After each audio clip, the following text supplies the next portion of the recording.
নমস্কার বন্ধুরা, আজ আমি আপনাদের সাথে দুধ কচু বাটা রেসিপি শেয়ার করতে চলে এসেছি। এই দুধ কচু অনেকে বাটা খায়, অনেকে ভাজা খায়। আজ আমি বাটা রেসিপি আপনাদের সাথে শেয়ার করব।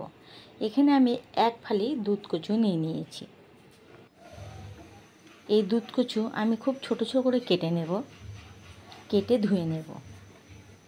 একটা মিক্সি বাটি নিয়ে নিলাম। দেখুন এইভাবে কেটে নিয়ে মিক্সি বাটির মধ্যে দিয়ে দিলাম। অল্প করে নুন দিলাম, পরে লাগলে দেবো। আবার কটা কাঁচা লঙ্কা দিলাম, একটু জল দিলাম যাতে বাটতে সুবিধা হয়। দেখুন এই পর্যায়ে আমি বেটে নিয়েছি। এইবারে কড়াইয়ের মধ্যে আমি সর্ষের তেল গরম করে দিলাম, কালো জিরে ফোড়ন দিলাম, কটা শুকনো লঙ্কা দিয়ে দিলাম, আর রসুন থেতো করে আমি দিয়ে দিলাম। একটু হালকা করে ভেজে নেব। দেখুন হালকা করে ভাজা হয়ে গেছে।